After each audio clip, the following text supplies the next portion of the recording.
outro olhar. A apresentação, Kleber Benvenu. Olá, bom dia família Bandeirantes, bom dia para você que nos escuta na intimidade do rádio ou também que nos acompanha aqui pela internet.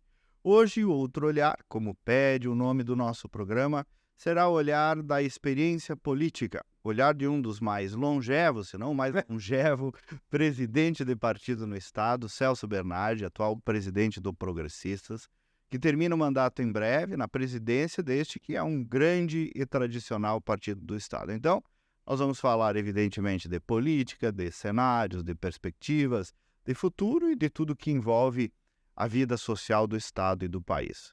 Do alto dos seus 80 anos de vida, embora não pareça, 24, né, Celso, foram dedicados à presidência do Progressistas. O Bernardi também foi deputado estadual e federal, secretário de Estado, diretor do BRDE, participou aí de momentos importantes da vida do Estado, um político de direita, mas respeitado por todos os campos, conhecido cumpridor de acordos, foi candidato a governador quando falou sobre a verdade e a palavra, quando quase ninguém falava sobre esse valor. Você sabe, eu sempre repito que o nosso programa, Celso, não é um programa de perfil pessoal, mas no teu caso, sem dúvida, traz toda essa tua bagagem aí para compartilhar conosco essa experiência e o teu outro olhar. Em primeiro lugar, bom dia e obrigado por estar aqui conosco. Bom dia, Kleber. Eu me sinto muito feliz em poder estar aqui, primeiro pela oportunidade de dialogar com os ouvintes, com os telespectadores e, enfim, com aqueles que acompanham o teu programa, o Outro Olhar, mas principalmente por estar sendo entrevistado por ti, batendo um papo contigo aqui, né? Obrigado. E aprendendo, evidentemente, porque eu sempre aprendi. Não, sempre aprendi, não, vamos deixar de... Eu sempre te chamei de professor porque cabe perfeitamente. Isso é bondade, né? Mas presidente da nossa juventude, presidente da Fundação Tarso Dutra, sempre fosse realmente um professor. Fico muito feliz e, evidentemente, que sei de quanto você é útil e necessário para a gente fazer aquilo que é importante na política, a qualificação e, de modo especial, o diálogo e aquilo que é parte de um presidente. Parceria, paciência. Não sei se acho que sou mais longevo presidente com 24 anos de presidência. Mas já presidi uns quantos partidos? Nós mudamos de sigla, né? Sabe que era a primeira pergunta que eu ia te fazer. Como nós mudamos de sigla umas 4, 5 vezes, eu fui dentro de quantos partidos ao mesmo tempo. Eu sou sempre daquela teoria, né? Aprendi em casa, nunca esqueço de onde tu veio. Sempre conto, fui filiado ao Progressista, venho de uma família de berço, dessas siglas todas aí. Depois, por questões profissionais, acabei me desfiliando, mas nós também é importante ter uma pessoa como você nesse campo tão importante, né? Obrigado. Mas aí eu estava lembrando, Celso, quando eu preparava o programa, né? Arena, PDS, PPR, PPB, PP, Progressista. Acho que antes teve Progressista, agora Progressistas. Mudamos o rótulo bastante. A essência continua a mesma, né? É isso que eu ia te perguntar. Mas eu me filiei na Arena em 1972. 72. Eu fiz muito tempo e entrei mesmo fazendo política estudantil, presidente do Grêmio Estudantil Santo Anjo, depois da União dos Estudantes de Santo Anjo, depois vice-presidente da UJ, depois presidente do Centro Acadêmico, eu fiz política com a JEG, Juventude Estudantil Católica, essa coisa toda. E depois eu me filiei na Arena para acompanhar o Luiz Valdir Andres, né? Lá. É questão de amizade. As filiações normalmente têm um pouco de amizade também, não é só posicionamento político, né? Raramente eu encontro alguém que diz, eu vou me filiar ao partido porque no estatuto acompanha as posições doutrinárias. Mas em casa o teu berço era? Partido Libertador. Meu pai era Partido Libertador. Ainda teve isso, né? Tivemos isso. Meu pai era um Partido Libertador, foi suplente de vereador em Santo Anjo, candidato pelo distrito de Chiapeta, né? Mas meu pai era Libertador. Mas e essa presidência, né? Um partido tão espraiado, grande, com tantos líderes, e tu ficares esse tempo todo... Isso é uma confusão bem grande. Primeiro, nós somos totalmente contra, e realmente continuo achando que foi um grande erro, nós ser mudado de sigla de PDS para PPR, Partido Progressista Reformador. Isso lá em 1993. O PDS era uma marca muito forte. Era uma marca muito forte, não havia justificativa para tirar a palavra democracia social. Eu nasci lá em casa, era PDS. Partido Progressista Reformador. Mas aí os grandes líderes, a começar por um grande líder inteligente, mas nesse ponto acho que estava equivocado, estava equivocado, que era o Jarbas Passarinho, que era, digamos, um pensador do partido, do nosso PDS, da Arena, do nosso PDS. E mudamos de sigla. E quem assumiu a presidência nessa mudança de sigla foi o Esperidião Amin. E aqui havia uma confusão da eleição de 1990, com o Nelson Marquesan, falecido Nelson Marquesan, com a turma do Ardenha, do próprio Cláudio de Estrasburgo. E nessa divisão, o Marquesan imaginava, e a turma do Amin, que veio aqui especialmente para fazer uma conciliação, e não houve possibilidade de fazer a conciliação. Daí a bancada federal, que era muito forte, nós éramos 8 deputados federais, se reuniu lá, e a reunião com o Amin lá no Senado e a bancada federal, botar um deputado federal. Quem? Celso Bernardi. Foi assim que eu cheguei aqui, com muita dificuldade, muito problema, porque eu vim como nomeado pela Comissão Executiva Nacional e tinha a metade, digamos, que estava com o Marquesan, que era a turma um momento de conflito aqui. De conflito. Não me lembrava Alguns disso. bravos por causa do PDS, que tinha mudado de sigla, que ninguém gostava de aceitar, nem nós propriamente, e outros por causa dessas divergências que vinham desde a eleição de 1990. Aí, realmente, conversa, batendo papo, vamos indo, vamos acertando e fizemos. Veja bem, eu assumi aqui dia 10 de julho. No dia 22 de novembro, nós já fizemos a convenção estadual, quando eu fui eleito presidente, então, né? Aí já as coisas já caminharam um pouco mais. Mas, Celso, o que mantém essa identidade muito forte? Qual é o centro nervoso dessa identidade, especialmente aqui no Rio Grande do Sul? A identidade talvez tenha se perdido um pouco no país, né? Mas aqui se mantém essa... Agora eu mesmo estou dando palestras aí pela Fundação Milton Campos, convidado, e vejo a manutenção dessa identidade muito, muito forte. O que explica? De onde vem? Primeiro, o que é isso? Primeiro tinha Arena e MDB. Depois PDS e MDB. Aí já surgiram, evidentemente, em 1980, os outros partidos. Mas por que nós somos um partido grande? Porque nós temos exatamente nos municípios as raízes fortes. Nós somos um partido municipalista. Nós, em 7 eleições municipais, depois que eu assumi, nós tivemos sempre o maior número de prefeitos, vice-prefeitos e vereadores. Um ano desses, numa eleição dessas, nós tivemos menos que o MDB. Então há uma disputa com o MDB. E nós temos uma essência, mas um partido realmente conservador.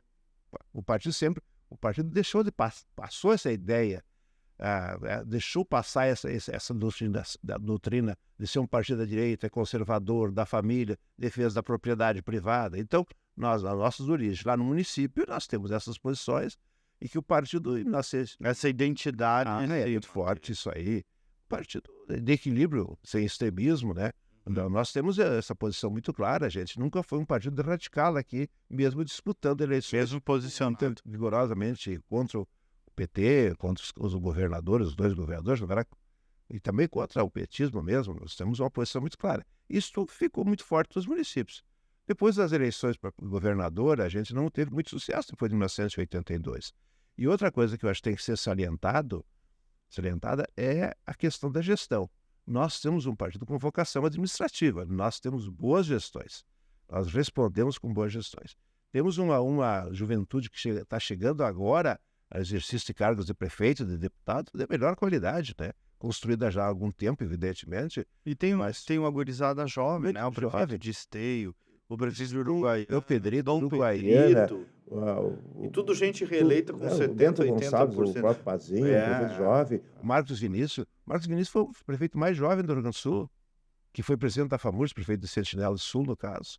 Então, veja bem, essa essência, esse conteúdo aí da direita, nós deixamos escapar. Em alguma medida, também claudicou. Vamos ser bem realistas. Na eleição de 2018, o grupo político do Bolsonaro assumiu essa posição. Então, nós temos que fazer a nossa meia-culpa. O partido em nível nacional nunca se posicionou com clareza que nós somos um partido de direita, um partido conservador. Não há razão nem para ter o nome de progressistas, vamos ser bem sinceros. No fundo, na Espanha, o Partido Conservador é o Partido Popular. Partido Popular, o PP, né? E talvez por isso, Sérgio, tenha surgido essas novas forças aí de direita, centro-direita, que começou a aparecer nas últimas eleições, começa a aparecer nos municípios, que colocaram, no fundo, alguma sementinha num terreno que era praticamente de vocês, né? Sim, PL, republicanos. Exatamente. Nós não aproveitamos, nós não tivemos, um pouco, ou digamos, falta de coragem. Se claudicou diante dessa identidade. Não, também porque em nível nacional nós sempre tivemos uma divergência pelas posições do partido em relação aos governos. Em determinado momento entrou nos governos Lula, Dilma. Todos. Saímos do governo Dilma no último momento para votar a favor do impeachment. E aqui no Rio Grande do Sul sempre várias não, levamos lá documentação, fomos lá para poder sair do governo e apoiar o impeachment. Só que na última semana, por erro da presidente Dilma, que fez um acerto com o Valdir Maranhão, se está lembrado, era vice-presidente do Eduardo Cunha, e assumiu lá por um tempo e fez um acerto, era congressista, fez um acerto, e aí a turma do Ciro Nogueira, etc., resolveu romper, porque ela tinha dado espaço para esse pessoal do Valdir Maranhão. Celso, agora, até pouco tempo, né, sei conservador. Então, nós somos um partido da direita, conservador, defesa da propriedade. Você está lembrado aí de nós, nós precisar disso, o Percival Pugina, documentos. Quando eu vejo aqueles documentos ali, eu fico me perguntando por que nós deixamos, não é que não tem, não vou discutir a qualidade, nem estou fazendo contestações àqueles que assumiram a direita com mais força do que nós. E nós somos o primeiro partido, digamos, da direita. Orgânico, né? Orgânico partido da direita. Né? Pois é, mas até há pouco tempo, né, era quase um vexatório, era meio vexatório no Brasil, se dizer conservador, enquanto no mundo todo, Angela Merkel, tantos líderes conservadores ao longo da história. Hoje essa identidade é melhor assimilada, né? Muito melhor. Assim, porque aí tem alguns valores que são valores que nós defendemos ao longo da nossa história toda, nosso legado político. Mas veja bem, haviam também alguns fatos. Eu passei pela universidade, dando aula 8 anos na UBRA, Teoria Geral do Estado, Direito Constitucional 1, as questões. Os meus colegas da esquerda davam aula com o bottom do partido, tudo mais. Assumiam aquele proselitismo político da universidade, em determinado momento, né? Depois só foi eles se recolheram, a Lava Jato, etc. Tiraram um pouco... Mensalão. Mensalão, exato. Começou com mensalão. Então eles fizeram um proselitismo político à esquerda que nós não fizemos, né? Vocês, né? Eu digo vocês porque quem está nos ouvindo e assistindo, o telespectador, pode não saber, mas como o Kleber foi presidente da fundação, o Pugino foi um grande mestre nosso, realmente. Os livros que o Pugino publicava, as posições políticas dele, sempre foram dessa coerência que ele está tendo até hoje. E sempre anteveram também o fenômeno petista, a lógica marxista, tudo isso. Só veja bem, essa posição, o Pugino seria o maior doutrinador do partido, quer dizer, o mestre do partido. Não dava resultado político, né? Já concorreu a deputado. Massificadamente, não. Exatamente. Exatamente, eu estou falando de quantidade aqui. Isso. De voto nesse deputado, que a gente achava que era bom. Mas muitos se formaram ali nos bancos do Pugina, né? Esses guris todos que tu falaste. Eu mesmo, né? Essa turma toda. Marcel Van Hatten se formou ali, né? O Marcelo Van Hatten, essa turma toda, e o próprio Convativo, que hoje vai ser o presidente do nosso partido, foi presidente da Juventude. E havia um trabalho muito disciplinado. A universidade, nós chegamos a ganhar aqui o diretório da URGS. Um momento incrível. Com o Preto, né? e com o Marcelo. Agora, os embates eram muito bons. A turma aí era realmente... Eu vejo que essa identidade, o presidente nacional, o Ciro, está querendo, de fato, assumir. Embora... lá na Bahia, coisa arada, ainda tem Essa é uma questão interessantíssima dos partidos agora, né? Porque agora eu fiz um documento aqui, eu vou te mandar uma cópia. Um documento, peguei a assinatura do senador e dos 3 deputados federais, porque também não adianta nós ficar mostrando por que nós não podemos, e mostrando a nossa total discordância em qualquer hipótese, não aceitamos de jeito nenhum o ingresso no governo Lula. Né? E continuam os mesmos, não aprenderam nada, nem esqueceram nada, continuam os mesmos. Então, na verdade, agora eu recebi, está no telefone, uma mensagem do presidente, respondendo ao nosso documento esse. E aí? Concordo plenamente com o amigo, plenamente. Mas aí telefonei para ele para um outro assunto, e isso na quinta-feira ou sexta, semana passada, disse, Celso, que nós não podemos proibir os deputados de entrarem, porque pior para nós entrar é um deputado, que identifica mais o partido ainda. Então, não. Eu vi que o republicano tem a mesma posição, né? Então, o partido não entra. Institucionalmente disse que não. Eu vi a senadora Tereza Cristina, não, o progressista não vai entrar. Lógico, nós não podemos proibir deputado ou líder do partido de entrar no governo. Bom, então parece que agora está se acertando um ministério no partido e para os republicanos dentro dessa tese. O partido não vai participar, mas permite que os filiados... O nosso presidente está fazendo um documento, né, um cartilha, agora o Atilha esteve conversando com ele também, sobre as posições do partido. As agendas inegociáveis. Inegociáveis. Estão fazendo um documento. Tomara que façam. Só que a primeira a não cumprir essa agenda vai ser o pessoal que vai entrar no governo. Eu gosto muito do nosso Fufuca, o deputado que é o nosso líder da bancada agora, foi presidente um período. O Fufuca esteve ontem reunido lá, estão dizendo que esse é o ministro que vai assumir. E que é um velho líder do Maranhão, foi mal votado lá, é o Marcelo Van Hatten lá do Maranhão, assim, mal votado nas eleições, na eleição anterior. O Fufuca é um belíssimo quadro. Assim, vamos oferecer um belo quadro, né?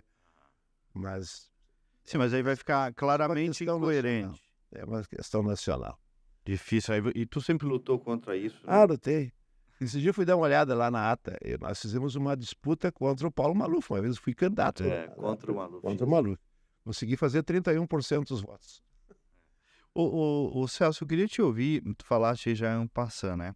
Essa potência nas eleições municipais, mas a tua candidatura, a do Turra, a do Heinz, nunca conseguiram prosperar muito. A Dana Amélia, que era a candidatura também, que chegou até o último momento quase na frente das pesquisas, né? O que tu tem alguma explicação para esse fenômeno de o PP não conseguir prosperar nessas eleições majoritárias para governador?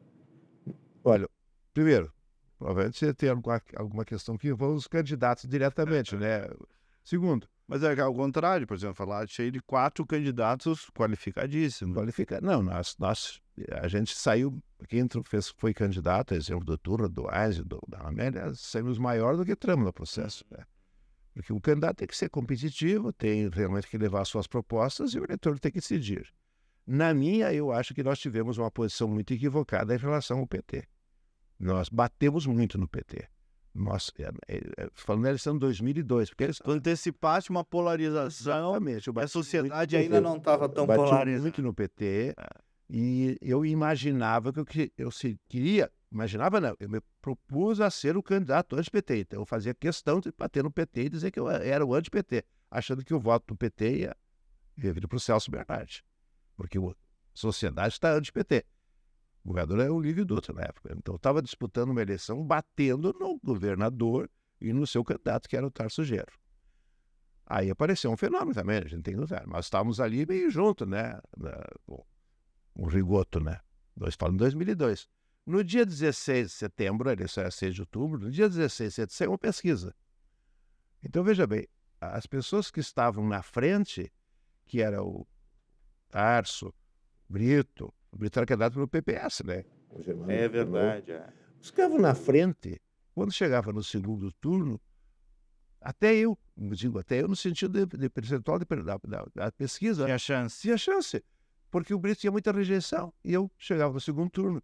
Mas quem é que ganhava do Tarso? Eu não ganhava do Tarso. Quem é o Tarso? Era o Rigoto. E o Rigoto acertou o discurso, Paulo. Vou dizer para você, tu sabe que acertar discurso é mais importante, esse é um fator, acertar o discurso.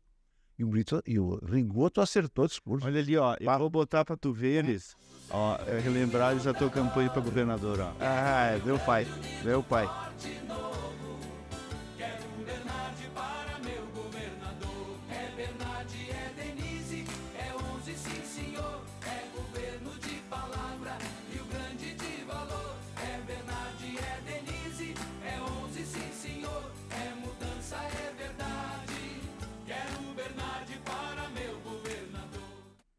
Veja bem, tu falaste de palavra de verdade ali, uma coisa eu que considero depois que a veio palavra na política com muita força. Quer dizer, o que é honestidade política? É cumprir a palavra. É cumprir promessa de campanha. Essa é honestidade, porque ela se resolve nesse campo político. Honestidade é cumprir essa palavra. Mas o Rigoto acertou o discurso. O eleitor não era tão antipetista como o candidato imaginava. E o Rigoto fez com paz e amor, coração, dizendo, tudo acertou o discurso. E prova está que saltou de 9 para 18. Fenômeno.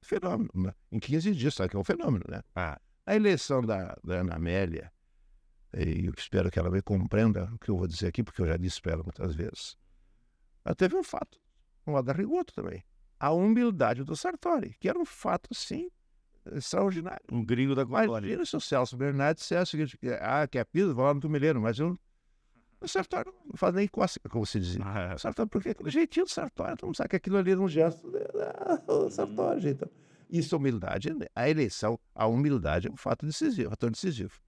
No turno tinha muita qualidade. Só ali tem várias situações, né? Quer dizer, nós perdemos. Aquela eleição foi surpreendente, né? Por causa que a Ieda que foi para o segundo turno, né? Tirando. Agora, vocês nunca conseguiram coligar muito para a majoritária, né? Não, só com o PFL uma vez. E depois essa última com o PTB, né? Com o PTB, com o AIS. Essa também é uma eleição que nós, com 2 candidatos à direita, né? E um reconhecidamente com o apoio do presidente Bolsonaro, né? Será que às vezes o partido não tinha que recuar e topar ser vice? Bom, isso é uma questão muito complicada. Tem uma discussão do gigantismo que não... Chega na hora da convenção, tem que ter candidatura própria e tal. Pois é. Daí, o MDB fez um gesto, acabou elegendo o vice-governador, né? Eu tô brincando, mas eu perdi 8 garrafas de vinho, porque eu jogava, evidentemente, que não saía coligação com o PMDB e o PSDB. Jogava isso. Por quê? Porque achavas que o MDB as convenções do partido é exatamente para incendiar a candidatura própria. Temos que ter Só que não chegou naquele dia lá, os que podiam defender a candidatura própria, que tinha alguma oposição ao governador Eduardo Leite, não falaram. 1, 2 ou 3 falaram apenas. Os grandes líderes ficaram. E aí o nosso governador Gabriel ocupou esse espaço muito bem e saiu essa coligação, que eu não esperava, sinceramente. E vem cá, tu falaste em passar também sobre essa... Mas veja bem, só para dizer uma coisa seguinte. Sim. O MDB, nas eleições mundiais conosco aqui, é um fenômeno.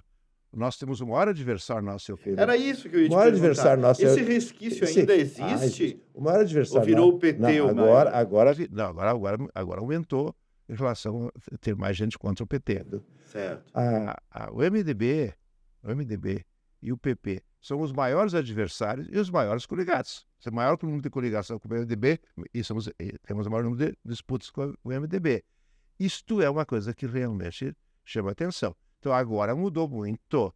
Eu vou lhe dar o primeiro exemplo, Santa Rosa. Nós nunca tivemos uma coligação. Estamos coligados com o MDB lá. E só ganhamos a eleição, desculpa a gente dizer, só ganhamos, que foi fator decisivo para ganhar a eleição, a coligação com o MDB, porque era o MDB, o PT e nós. Então, fizemos um grande acerto com o MDB, ganhamos as eleições. Melhorou muito isso aí. Isso era a origem lá do interior, das velhas brigas de Chiapeta, que faz 52 anos que nós temos existe Chiapeta, e 50 anos que disputamos com o MDB. Nós disputamos a última, que o MDB surpreendentemente também fez coligação e apoiou um candidato do PSDB. Mas veja bem, quando eu fiz a primeira coligação aqui, no segundo turno, que não tinha nem dúvida nenhuma, com o Brito, o meu pai, veio lá de Chiapeta para perguntar se era verdade que eu estava fazendo aquela coligação. Traindo o berço. Não. Tão grave era. Depois acabou aceitando o Brito, mas nunca, sempre que encontrava o Pedro Simão, e Pedro Simão sempre ficava muito invocado. Encontramos várias vezes depois, porque aí veio o apoio ao MDB no segundo turno, para o Rigoto, para o Sartória. E aí meu pai encontrava o Simão e disse assim, esse pessoal do MDB, do Brito, aí, do Rigoto, eu já aceitei. Você eu não engulo. O Simão, ele não engoliu. O que eu fiz pro teu pai? Não fez nada. O Simão é velho. Ele remonta um símbolo antigo. Agora, eu participei de um governo do MDB como secretário de Estado, né? No fundo, como pauta de Estado, as diferenças com o MPP não existem, né? Já com o PT, a diferença é clara, né? E veja bem, o governador Sartori teve o mérito de vocês, e eles disseram todos esses resultados que tivemos hoje aí, dessas transformações, né? Não pôde andar porque o nosso... Isso é uma coisa interessante também de ser colocado, por isso que eu falo muito em não entrar no governo. Veja bem, aqui também a Assembleia teve uma renovação para a direita. Aqui na Assembleia. Foi se endireitando. Foi se endireitando. Ali no Sartori nós não tínhamos uma plena maioria. Não saiu algumas reformas necessárias e importantes que foram feitas pelo governo sucessor do Eduardo Leite. No governo federal também nós perdemos a eleição para o presidente Lula, para o PT, mas fizemos uma bancada maior à direita. Eu espero que eles tenham coerência com as urnas, né? Se mantenham à direita, né? Se mantenham fazendo oposição. Oposição responsável, oposição mostrando, não é oposição ao Brasil, oposição ao governo, PT, que continua fazendo os mesmos gestos, e vão ter os mesmos problemas que tivemos. Tomara que não, né? Porque pior da economia do que o governo Dilma é difícil alguém alcançar esse governo. Bater, né? Celso, alguns temas da atualidade para a gente ir se encaminhando para o final. Legado Bolsonaro, né? Daria um programa só disso, mas enfim. Alargou o campo da direita, mas no fim também devolveu o poder ao PT. Qual é a tua... Eu fui colega do Bolsonaro. O Bolsonaro não tem nenhuma vocação para fazer partido, né? Para ter paciência para fazer partido, para ter articulação partidária. nós teremos o bolsonarismo sem o Bolsonaro, sem o Jair Bolsonaro, do meu ponto de vista. E vai ter o legado, sim, vai ter um partido forte. Primeiro tem 99 deputados, né? Tem vários problemas internos, tal coisa. O partido vai diminuir o partido, mas vai ser uma presença boa nas eleições municipais. Não tanto quanto eles dizem, né? Eleger 350 prefeitos, 350 mil prefeitos no Brasil, mas vai ser forte o bolsonarismo e candidaturas dos prefeitos do PL vão ocupar um bom espaço da direita. Governo Leite, qual é a tua avaliação agora no segundo mandato? Eu tenho algumas coisas que eu discordo do governo, né? Acho que o governo, e participo do governo, tem direito de discordar, né? Então, acho que a educação é uma coisa que a gente precisa dar uma avaliada. Aliás, a educação no Brasil todo. Essa questão da educação é uma questão que o Brasil deve muito, né? Nunca foi uma prioridade para fazer desenvolvimento harmônico, inclusão social duradoura. O primeiro grau, fazer realmente com que a criança pudesse ter uma escola e tivesse sucesso e aprendesse na escola, tivesse civismo, tivesse disciplina. Essas coisas a gente sabe, tá bem problemática. Então, acho que na educação aqui no Estado também está faltando uma outra realidade, de conversar com as escolas e saber o que está se passando e realmente fazer educação de qualidade. Nós saímos do governo, o Jair Soares, o Rio Grande do Sul é o primeiro lugar em educação do Brasil. Então é um especialista nisso e nós só viemos caindo, investimento aumentando e qualidade caindo. Então tem coisas assim da área de física, começar por aí, né? Mas a escola é feita para ensinar, né?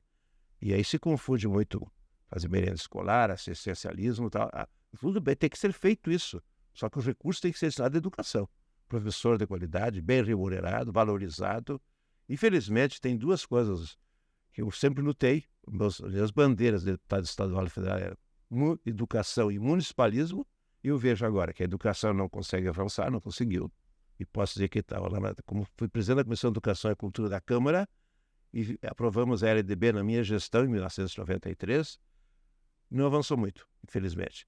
E a questão do municipalismo, que é a autonomia, que é os municípios terem descentralização de poder e recursos, eu vejo uma reforma tributária em que retira a autonomia de estados e municípios, né?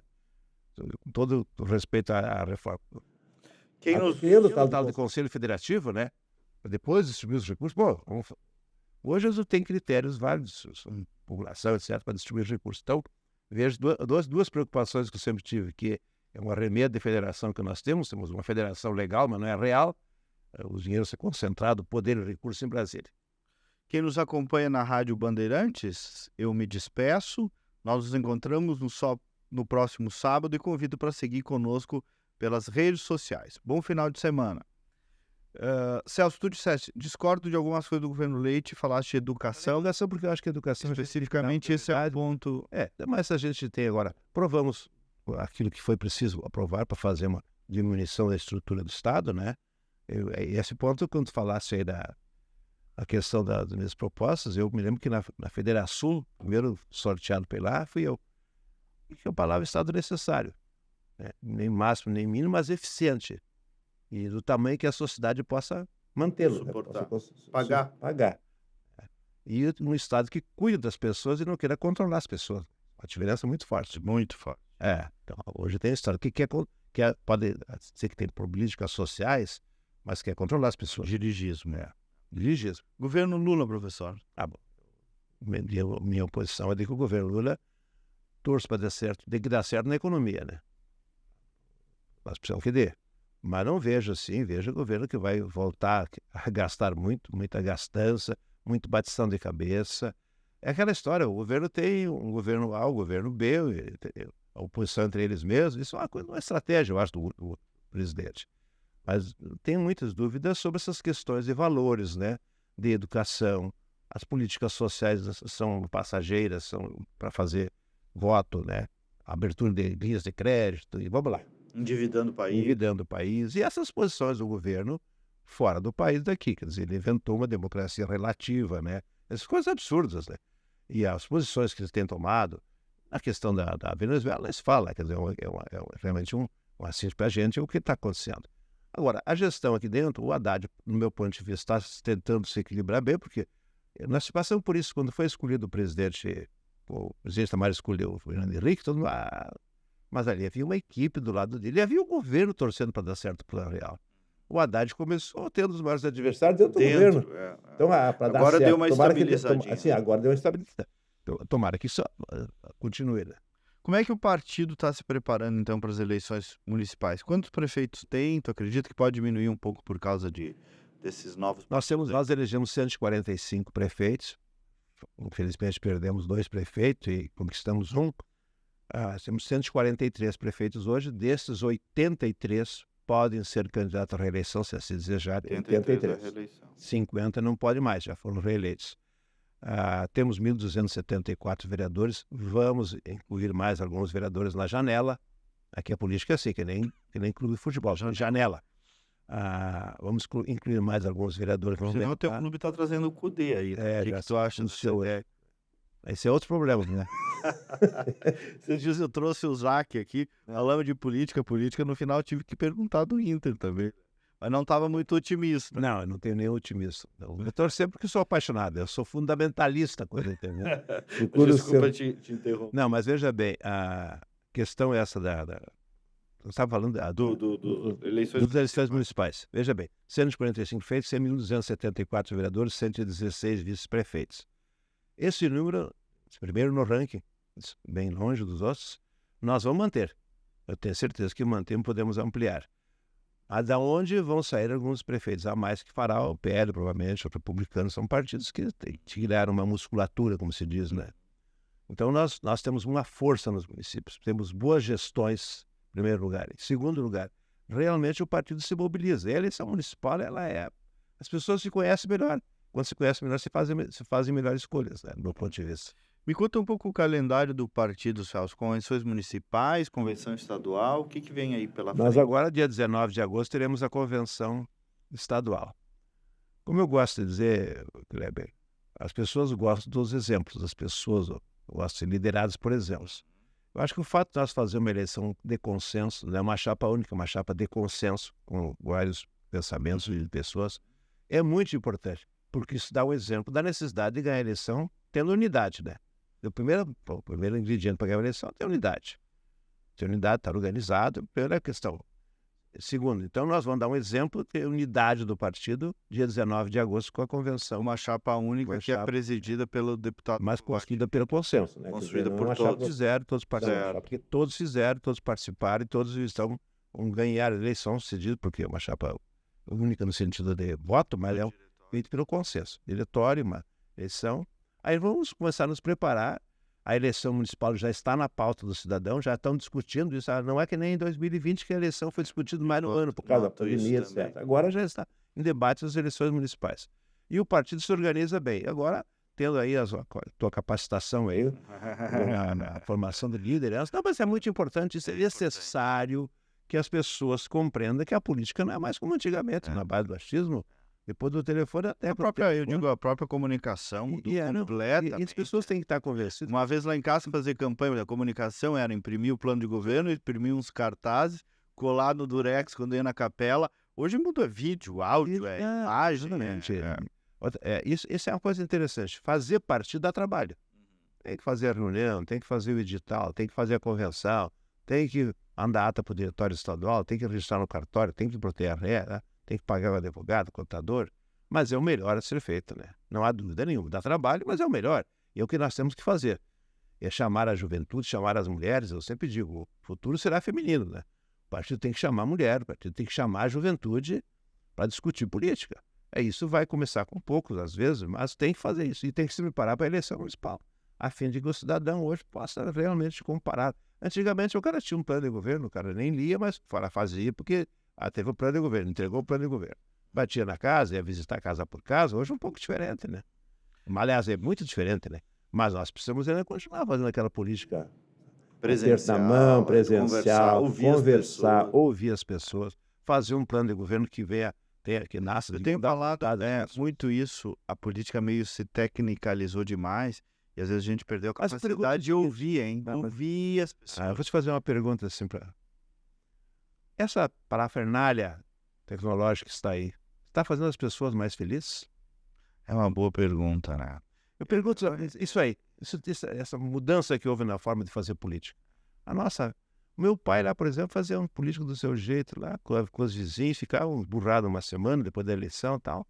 Mas as pessoas tinham outro relacionamento. Tinha mais uma...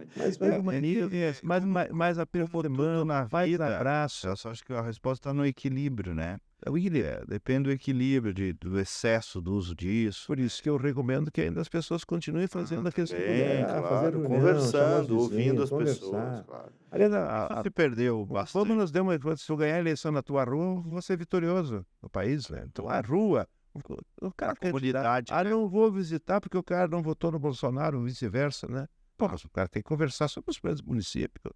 É evidente que essa eleição talvez tenha um pouco mais de influência externa, mas os problemas da discussão sobre os problemas do município. E onde se pode cuidar melhor das pessoas, que é uma posição muito forte do nosso partido, é no município, que o prefeito está presente, né? Então, nós temos prefeitos exatamente para isso, de valorizar o poder local. Celso Bernardi, que legado o amigo está deixando aí, depois de tantos anos, liderando o Progressista do Rio Grande do Sul? Primeiro, para fazer política, a gente tem que ter paciência, né? Para ser presidente do partido, tem que ter paciência. O cara, para ser político, tem que estar de bem consigo mesmo. Por quê? Eu tenho que levar uma palavra de carinho, de esperança para as pessoas. Eu não posso andar presidente do partido, líder político, distribuindo pessimismo. Lógico. Primeira questão. Eu sempre procurei. Segundo, o cara tem que falar uma vez, política com alegria também, né? Tem que ser feito. Não pode fazer política... Bom, segundo, o cara tem que ter fé, tem que ter esperança, tem que levar essa palavra de carinho, de esperança. Tem que ter unidade para ganhar uma eleição. Se o cara não consegue se unir, não consegue se organizar, mas tem que se organizar. Sim, a gestão municipal, por exemplo, né, é muito mais complexa do que organizar uma campanha, né? Eu acho que o meu grande legado é exatamente esse. São 24 anos, depois estive lá na fundação, estive lá na vice-presidência, com o Turra, com o Pedro Bertolucci, com o deputado Jerônimo. A gente sempre participou, estive na linha de frente e sempre fiz política com esses valores e pregando isso. Eu acho que eu tenho uma coerência e graças a Deus e o meu Santo Antônio, né, etc. A gente tem que ter família. Essa é outra questão. O cara, para fazer uma campanha política, para fazer política na linha de frente, tem que ter 3 coisas importantes. Está de bem consigo mesmo, está de bem com a família.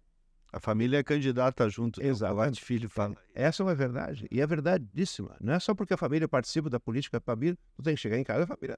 Você, Thiago, olhar. E as mulheres têm muita sensibilidade, muita intuição, né? Isso é... A mulher não faz política, nunca foi num palanque, mas está sempre presente. Acontecendo isso e aquilo, puxando de orelha aqui, está errado aqui, né?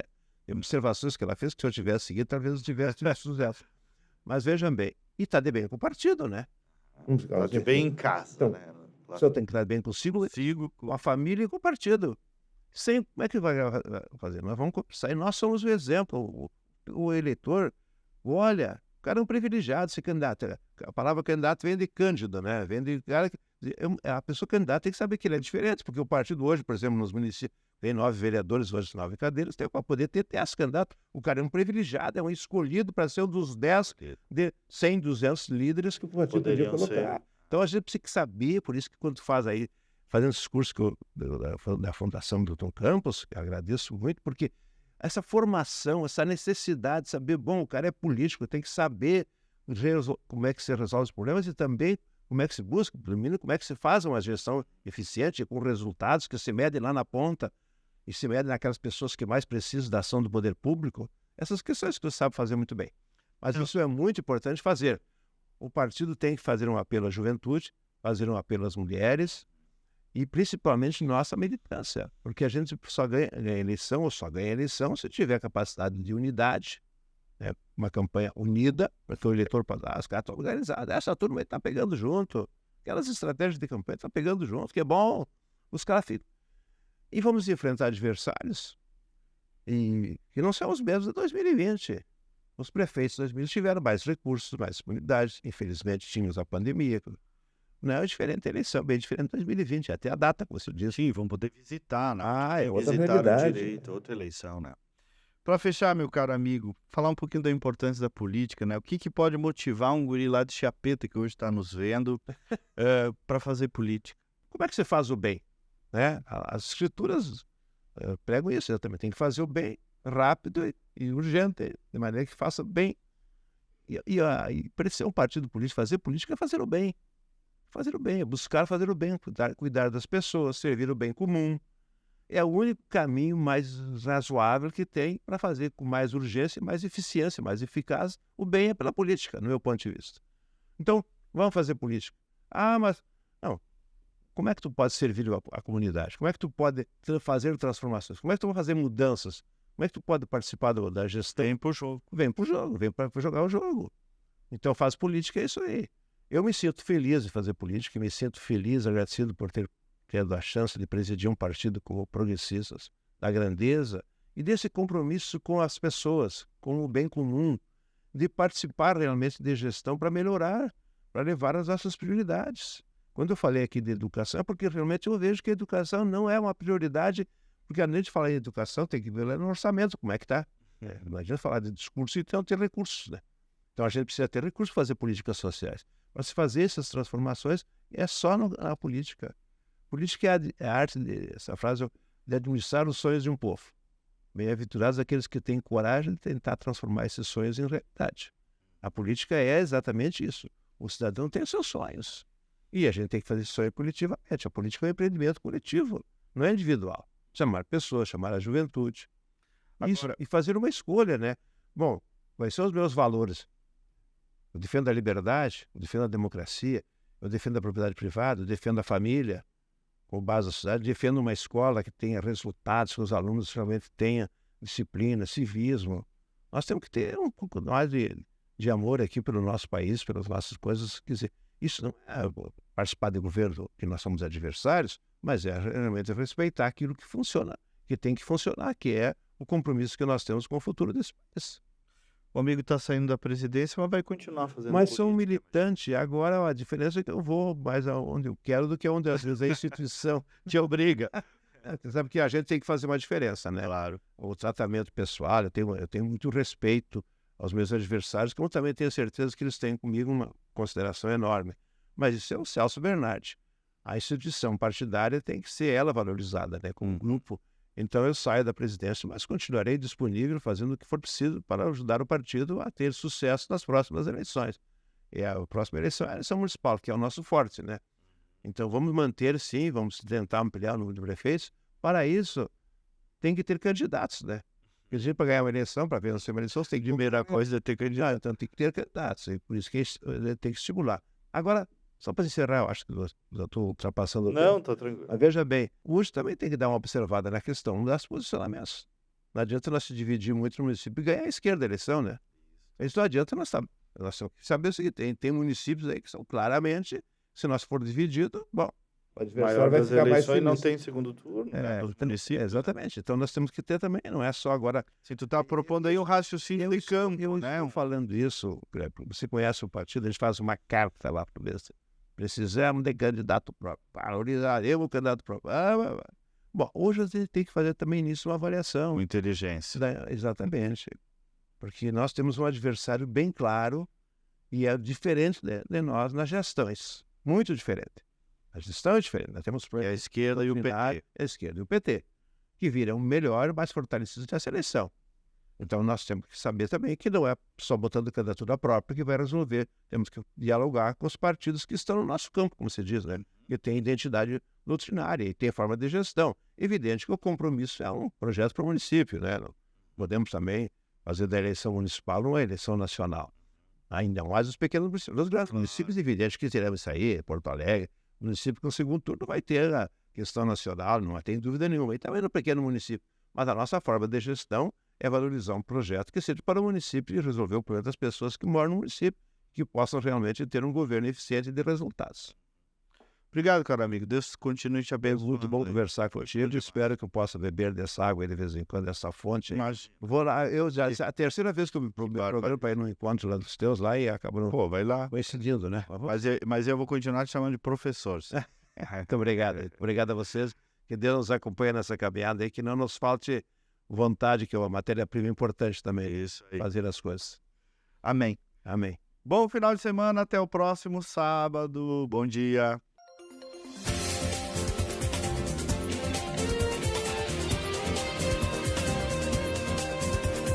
Outro olhar. A apresentação Kleber Benvenu.